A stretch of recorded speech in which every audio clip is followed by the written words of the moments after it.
from Afghanistan to Pakistan to kill Osama bin Laden, from Virginia to the coast of Somalia to save Captain Phillips from pirates, and from Kuwait to Iraq to save hostages from ISIS. The United States is constantly taking action globally, and there's a reason none of this action is happening here. Americans must support the United States military presence globally. As Americans, everything we do, from voting for Trump or Hillary, or going to college, or even going to a football game, these privileges can be thanked by an out-of-sight guardian, and that is the United States military. And oftentimes, our military presence around the world gets scrutinized. So today, we're going to talk to you about the United States military presence globally.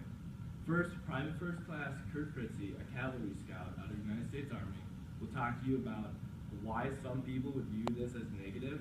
Then he will talk to you about how our military presence benefits our country. And lastly, I'm a cannon crew member in field artillery, and I'll talk to you about how our military presence benefits other countries around the world. So first, Kurt. Thanks, John. So what causes the public to have a negative view on military presence? A lot of them don't support having bases around the world because, one, they think it's unfair. Because if another country were to come over here to the United States on our soil, it would be an all-out act of war, or some would think it's unfair and unethical.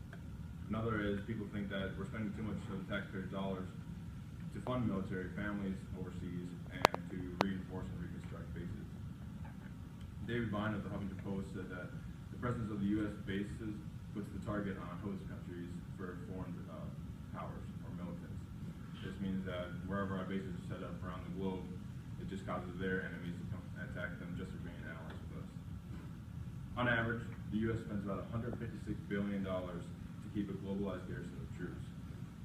We control about 700 to 800 bases around the world, to include Air Force bases, Army, Navy, communication, and spy bases.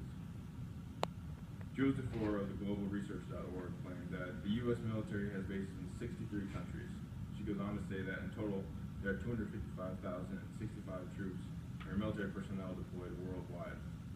That's 2 times the population of Fargo. Now that I've told you why people think it's a bad concept, I'll tell you how it benefits our country. There are many benefits to having bases stationed globally. 3 ways that it helps the U.S. is 1, it gives us a quick reaction time or forward deployment. Another is it gives us homeland protection. And the last one is it gives us different training locations for our troops. The Maersk, Alabama, which is the ship that Captain Richard Phillips from the movie Captain Phillips was attacked, he took the U.S. Navy UDT SEAL team within a day to respond within knowledge of the attack. This is why it's imperative for our citizen safety. Another benefit is within the U.S. we have over 170 station bases throughout the nation. So if any nation were to attack or invade, we would be able to respond to the counterattack within hours. Lastly, it gives us the ability to train at different geographic locations. This improves our quality of training for our troops and the adaptation to be resilient around the globe. No matter where our troops are sent, they're able to adapt to the surroundings, giving them the tactical advantage worldwide. There are 3 bases in Kentucky, according to Jennifer Schultz of the NCSL.org. This goes to show, or in her studies, they found out that the military spent $12 billion from 2014 to 2015.